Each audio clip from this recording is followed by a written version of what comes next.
بسم اللہ الرحمن الرحیم۔ السلام علیکم ورحمۃ اللہ وبرکاتہ۔ اہلا و سہلا اقرا معہد الحافظات پشاور شارع ورثت جماعت عالیہ دوم، مضمون مشکات المصابیح جلد اول، سبق نمبر 4، کتاب الایمان۔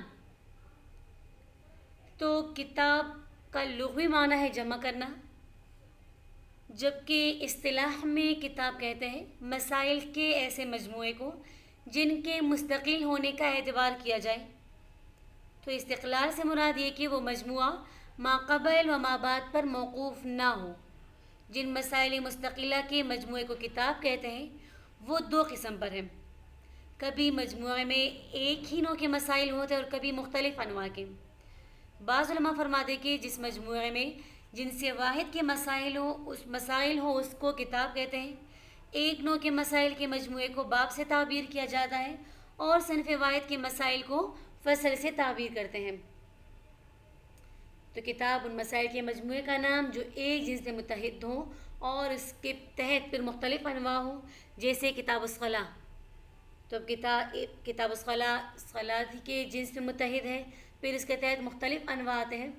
اور باب ان مسائل کے مجموعے کا نام جو ایک نوع میں متحد ہوں اور اس کے تحت مختلف اصناف ہوں، جیسے باب مواقیت الصلاۃ۔ اور پھر فصل ان مسائل کے مجموعے کا نام جو ایک صنف میں متحد ہوں اور پھر اس کے تحت مختلف افراد اور جزیات ہوں، جیسے فصل فی تعجیل الصلاۃ۔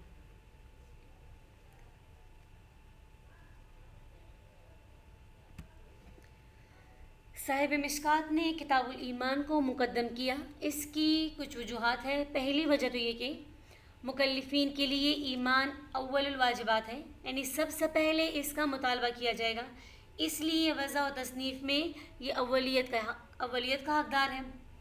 دوسری وجہ یہ کہ ایمان اشرف الواجبات ہے اور نجات کے لیے مدار اور مجموعہ ہے، یعنی مدار ہے اور اسی پر نجات کا محور بھی ہے۔ اور تیسری وجہ یہ کہ تمام صالحات کی قبولیت کے لیے ایمان شرط اور موقوف علیہ بنتا ہے۔ موقوف علیہ موقوف سے طبعاً مقدم ہوتا ہے، اس لیے وضع نے بھی اس کو مقدم کرنا چاہیے، اسی لیے کتاب الایمان کو سب سے پہلے ذکر کیا۔ اس طرح حدیث جبرائیل کو کتاب الایمان پر مقدم کیوں کیا، اور حدیث انما الاعمال بالنیات اور حدیث جبرائیل میں کیا مناسبت ہے؟ تو اس کے متعلق علامہ طیبی رحمہ اللہ و مولا علی قاری رحمہ اللہ فرماتے کہ حدیث جبرائیل عبادات ظاہرہ و باطنہ دونوں پر مشتمل ہے۔ ایمان سے عقائد قلبیہ کی طرف اشارہ کیا، اسلام سے عبادات ظاہرہ کی طرف اشارہ کیا، اور احسان سے خواص اور اسرار کی طرف اشارہ کیا۔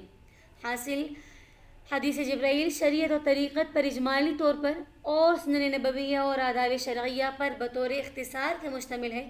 اسی وجہ سے اس حدیث جبرائیل کو ام السنہ کے نام سے یاد کیا جاتا ہے، اور سورہ فاتحہ کو ام القرآن کہا جاتا ہے، کیونکہ اس میں بھی پورے قرآن کا اجمالی خلاصہ بیان کیا گیا ہے۔ تو اب ربط اس طرح ہے کہ حدیث انما الاعمال بالنیات والی بمنزل بسم اللہ کے ہیں اور حدیث جبرائیل بمنزل سورہ فاتحہ کے ہیں۔ پھر ایمان کا لغوی معنی، تو ایمان لغت کے اعتبار سے باب افعال کا مصدر ہے، مجرد میں امن سے ماخوذ ہے، جس کا معنی ہے مأمون ہونا، کسی کو بے خوف کر دینا۔ تو جو کسی پر ایمان لا دے تو اس کو تکذیب سے بے خوف کر دیتا ہے، اسی لیے اس کو ایمان کہا جاتا ہے۔ ایمان کا شرعی معنی، تو اس میں مختلف معنی ہے۔ پہلا معنی تو یہ کہ نبی علیہ السلام سے جن چیزوں کا علم ہوا ہے اس کی تصدیق کرنا ایمان ہے، یعنی شریعت میں ایمان ان اسلامی عقائد کا نام ہے جن کو مان کر انسان عذاب الہی سے امن میں آ جاتا ہے، عذاب الہی سے مامون ہو جاتا ہے۔ دوسری تعریف یعنی دوسرا شرعی معنی ایمان کا یہ کہ ایمان نام ہے ان چیزوں کی تصدیق کرنے کا جو ہمیں نبی علیہ السلام سے معلوم ہوئی ہیں۔ جو چیزیں نبی علیہ السلام سے تفصیلی طور پر ثابت ہوں ان پر تفصیلاً ایمان لانا، اور جو چیزیں نبی علیہ السلام سے اجمالی طور پر ثابت ہوں ان پر اجمالی طور پر ایمان لانا۔ اجماع سے مراد یہ کہ شریعت نے اس کی تفصیل بیان نہ کی ہو، مثلاً عذاب قبر پر اجمالاً ایمان لانا فرض ہے، اس کی تفصیل جاننا ضروری نہیں، اور شریعت نے جن امور کی تفاصیل بیان کر دی ان پر تفصیلاً ایمان لانا فرض ہے۔ مثلا اوقات صلات و تعداد رکعات وغیرہ۔ اور ضرورت سے مراد یہ کہ اس بات کا دین سے قطعی اور بدیہی ہونا، اور تصدیق سے مراد انقیاد باطنی ہے، صرف زبانی نہیں۔ اور تیسری تعریف یہ کہ ایک اور تعریف یہ بیان کی گئی ہے کہ نبی علیہ السلام کی لائی ہوئی تمام چیزوں کی تصدیق کرنے کا نام ایمان ہے، اور نبی علیہ السلام کی لائی ہوئی تمام چیزوں میں سے کسی ایک چیز کا انکار کرنا کفر ہے۔ تو اس تیسرے نمبر کی جو تعریف ہے، اس تعریف میں ایک فائدہ تو یہ ہے کہ اس میں ایمان کی تعریف کے ساتھ ساتھ کفر کی تعریف بھی آ گئی، اور دوسرا فائدہ یہ ذکر ہے کہ ایمان پورے اسلام کو تسلیم کرنے کا نام ہے، کہ پورے اسلام کو اگر تسلیم کیا جائے تبھی ایمان کہہ سکتے ہیں، اور کافر بننے کے لیے پورے اسلام کا انکار ضروری نہیں، بلکہ ضروریات دینیہ میں سے کسی بھی چیز کا انکار کرنے سے آدمی کافر ہو سکتا ہے۔ ایمان کے بارے میں مختلف اقوال ہیں۔ ایمان کے بارے میں کل 7 مذاہب ہے، 2 اہل حق کے اور 5 اہل باطل کے۔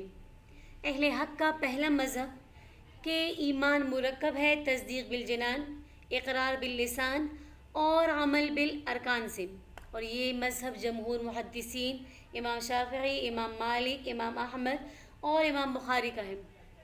جبکہ اہل حق کا دوسرا مذہب کہ ایمان بسیط ہے، صرف تصدیق قلبی کا نام ہے، اقرار باللسان، عمل بالارکان حقیقت ایمان میں داخل نہیں، البتہ اقرار باللسان احکام دنیا کے اجراء کے لیے شرط ہے، اور عمل کمال ایمان کے لیے شرط ہے۔ اور یہ مذہب جمہور فقہا متکلمین امام ابو حنیفہ رحمہ اللہ کا ہے، اور یہی زیادہ راجح ہے کہ ایمان صرف تصدیق قلبی کا نام ہے، باقی اقرار باللسان، عمل بالارکان حقیقت میں تو اس ایمان میں داخل نہیں، لیکن اس کے لیے یہ شرط کا درجہ رکھتی ہیں۔ جبکہ اہل باطل کے مذاہب میں سے پہلا مذہب معتزلہ کا ہے۔ معتزلہ کا مذہب یہ کہ ایمان مرکب ہے تصدیق بالجنان، اقرار باللسان، عمل بالارکان سے، یہ تینوں حقیقت میں ایمان میں داخل ہے، لہٰذا اعمال صالحہ کا تارک اور مرتکب کبیرہ ایمان سے خارج ہو جائے گا، لیکن کفر میں داخل نہیں ہوگا، یعنی نہ تو مومن اور نہ ہی کافر۔ یہ مذہب ہے معتزلہ کا کہ اعمال صالحہ کا اگر کوئی تارک ہو، اعمال صالحہ کو چھوڑ دے اور مرتکب کبیرہ گناہ کا ارتکاب کر لے تو وہ ایمان سے خارج ہو جائے گا، لیکن کفر میں داخل نہیں ہوگا، نہ تو وہ مومن رہے گا اور نہ ہی کافر، معتزلہ کا مذہب۔ جبکہ اہل باطل کا دوسرا مذہب خوارج کا ہے۔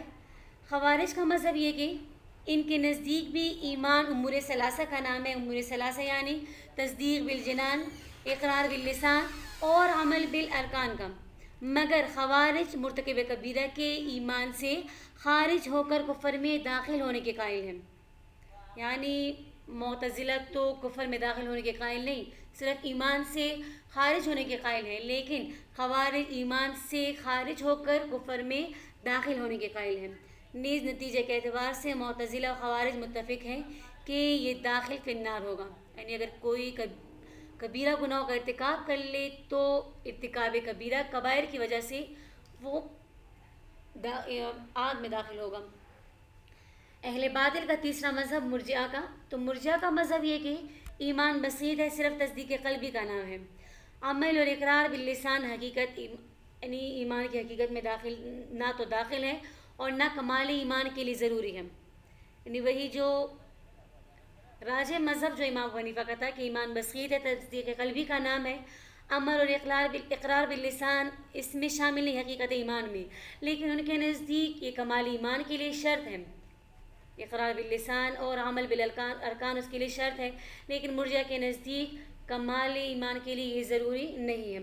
اس لیے ان کا مشہور قول یہ کہ الایمان هو التصدیق فقط ولا تزور المعصیۃ مع الایمان کما لا تنفع الطاعۃ مع الکفر، کہ ایمان صرف تصدیق کا نام ہے اور معصیت ایمان کے ساتھ کوئی ضرر اس سے نہیں ہوتا، جس طرح کہ کفر کے ساتھ طاعت کا فائدہ نہیں ہوتا۔ جبکہ چوتھا مذہب جو جہمیہ کا ہے، ان کے نزدیک ایمان علم و معرفت کا نام ہے اور کسی شے کی ضرورت نہیں۔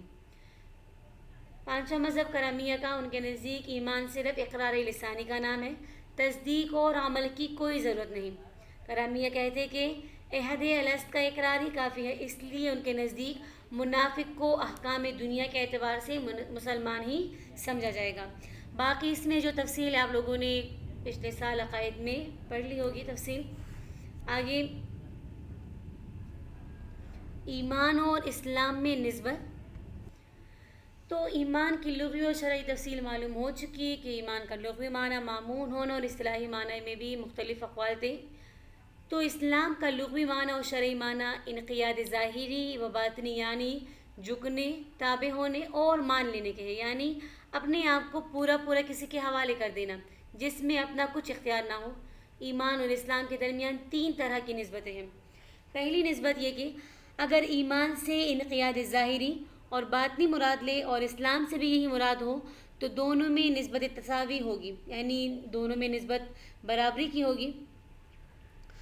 اگر ایمان سے یعنی دوسری جو نسبت ہے، ایمان سے صرف تصدیق قلبی اور اسلام سے صرف انقیاد ظاہری مراد ہو تو نسبت تباین ہوگی، جس طرح کہ قرآن میں قالت الاعراب آمنا قل لم تؤمنوا ولکن قولوا اسلمنا۔ اور تیسری نسبت اگر ایمان سے تصدیق قلبی اور اسلام سے انقیاد ظاہری اور باطنی دونوں مراد ہو تو دونوں میں نسبت عموم خصوص مطلقی ہوگی، جس طرح کہ حدیث میں سئل علیہ الصلوۃ والسلام ای الاعمال افضل فقال الاسلام فقال ای الاسلام افضل فقال الایمان۔ پھر آگے کفر کی تعریف۔ کفر کی لغوی تعریف کے نعمتوں کی ناشکری کرنا، نعمتوں کو چھپانا، بلا دینا۔ اور اصطلاحی تعریف الکفر تکذیب النبی صلی اللہ علیہ وسلم فی شیء مما جاء بہ، کہ نبی علیہ السلام جو چیزیں لے کر آئے ہیں، جن چیزوں کے ساتھ نبی علیہ السلام کو بھیجا گیا ہے ان کی تکذیب کرنا، تو یہ کفر کہلاتا ہے۔ تو یہ کتاب الایمان کے بارے میں بحث تھی۔ مزید حدیث ہم انشاءاللہ کل پڑھیں گے۔ جزاکم اللہ خیرا کثیرا۔ السلام علیکم ورحمۃ اللہ وبرکاتہ۔